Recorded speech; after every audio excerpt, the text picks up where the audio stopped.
morning, good afternoon, good night. This is Robbie and Finn coming to you live from the YN360 headquarters. We're going to talk about something that's very close to me and close to you as well. Yeah. We love to play games.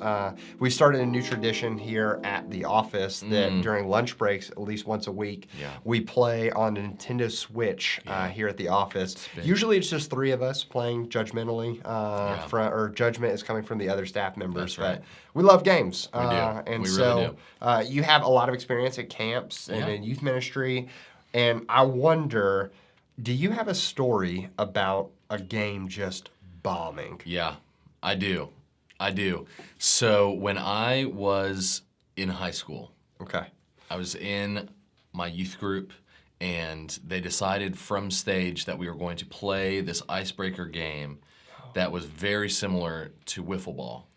The main difference being that the bat was actually a fish, a iced fish, and so like a dead frozen fish. Yes. Wow. Okay. And they had made a very kind of haphazard sort of handle for this fish, and the first time that someone swung said fish at the ball, I think like an eyeball and just like fish parts went flying into the audience.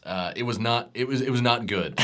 I don't think it made people want to come to youth group more, is what I will say about that. Oh, man. And so, yeah, it was... Nothing like first time in the youth group and you catch a frozen dead fish eye in your lap.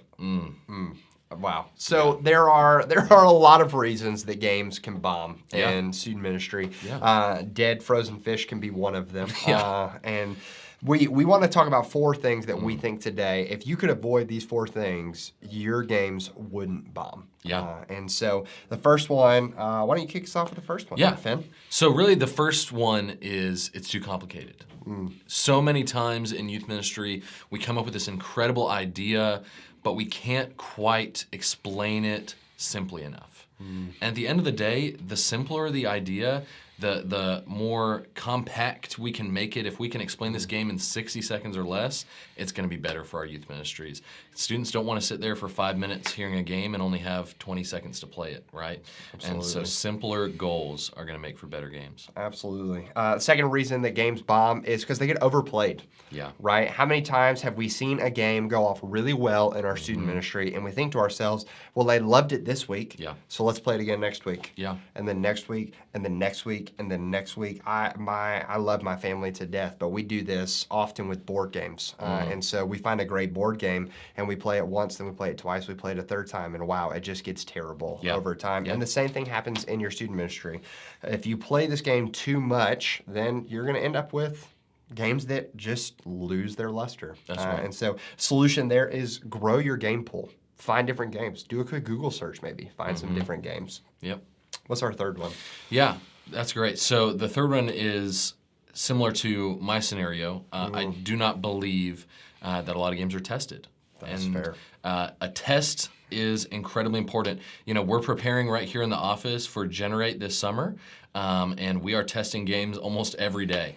And so if something fails, we know, and we can adjust it and make tweaks or major adjustments. And so that way you don't just, stick a fish onto some sort of handle and then just let it go flying into the audience. That way, instead, you try it in the office and maybe like the senior pastor or, the associate pastor gets covered in fish guts instead of, that 7th grader. Yeah, absolutely. Because they can bounce back. Your That's 7th right. grader that That's did it right. for the first time. I don't know that they do. That's true.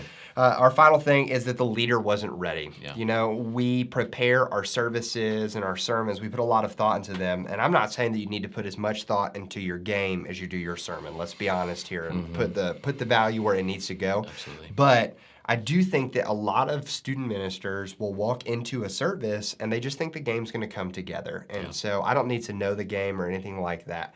And so I really think that if a leader would know their game, like the back of their hand, or even you can cheat a little bit, right? Take a cue card up with you. Yeah. And so if you're going to do Name That Tune, take a cue card up that has all 10 songs that you're going to do written out. That way you're not relying on the screens guy to keep it running behind you in case a malfunction occurs.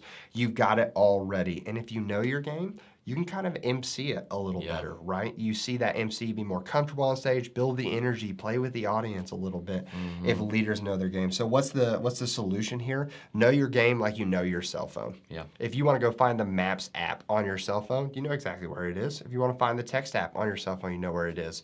Know your games like you know your cell phone. And sure enough, I bet that your games won't bomb.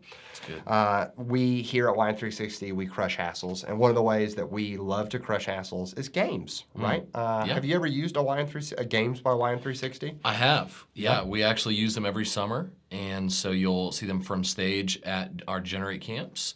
And they're a fantastic way to get students up and active and involved. You know, we try to have it big visual things for people to see, very interactive, but also, like we said, simple. And, you know, there's so many to choose from. That way we're not getting something that's overplayed all the time, right? Grow that game pool. You don't even have to grow your game pool. We'll grow it for you. We're developing new games all the time. We have a guy on our team who just crushes that. And so check out Games by Wine360. So thank you so much, Finn, for coming and chatting and sharing a fish story. Wow, that is, I don't know that I'm going to eat fish for the next couple of weeks because of that. But we appreciate you guys and what you do. Thank you for stopping by with us. We hope you have a fantastic year, fantastic month, and we'll talk to you soon.